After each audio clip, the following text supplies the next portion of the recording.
दिन की नवरात्रि के 2-3 दिन की माँ ब्रह्मचारिणी की पूजा होती है और इस माता रानी की पूजा करने के साथ साथ उन माता रानी की कथा भी अवश्य सुननी चाहिए, क्योंकि जो व्रत रहते हैं उनको तो जरूर ही सुननी चाहिए और जो व्रत नहीं भी रहते हैं तो नवरात्रि तो सबके लिए है, माता रानी सबके घर आती हैं तो उनको भी माता रानी की व्रत कथा तो अवश्य सुननी चाहिए, जिससे उनको कथा का पुण्य और जो व्रत नहीं रहते हैं उसका भी पुण्य उन्हें प्राप्त होता है और मनवांछित फल की प्राप्ति होती है। तो चलिए जानते हैं माँ ब्रह्मचारिणी माता की कथा कि माँ ब्रह्मचारिणी माता का अवतरण कैसे हुआ पृथ्वी पर और इनका नाम ब्रह्मचारिणी क्यों रखा गया।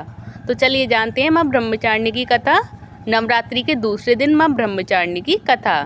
तो माँ ब्रह्मचारिणी ने राजा हिमालय के घर में जन्म लिया था और नारद जी की सलाह पर उन्होंने कठोर तप किया था ताकि वो भगवान शिव को पति स्वरूप में प्राप्त कर सकें, और कठोर तप के कारण उनका नाम ब्रह्मचारिणी या तपस्चारिणी पड़ा।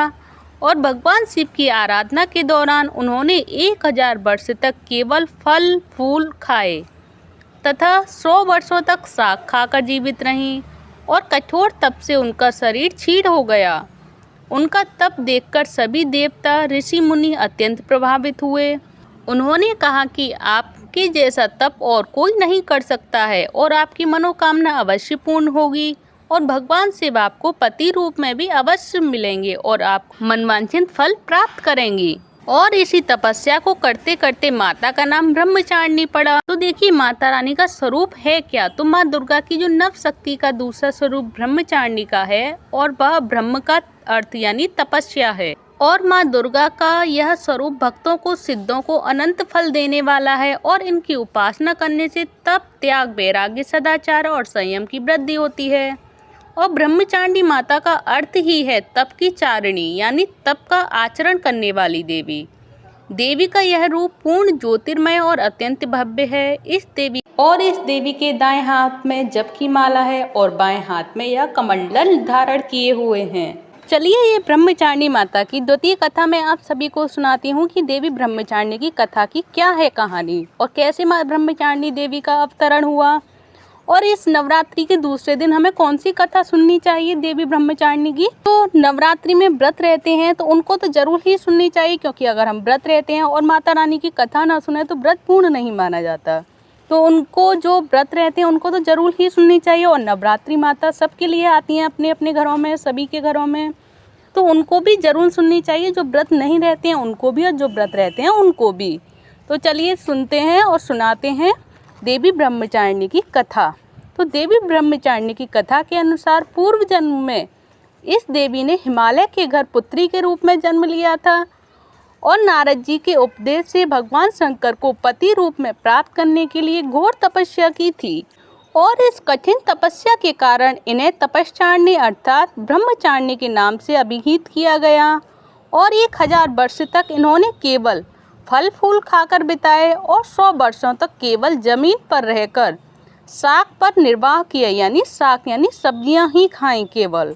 और कुछ दिनों तक कठिन उपवास रखे और खुले आकाश के नीचे वर्षा और धूप के घोर कष्ट सहे और 3000 वर्षों तक टूटे हुए बिल्व पत्र खाए और भगवान शंकर की आराधना करती रहीं।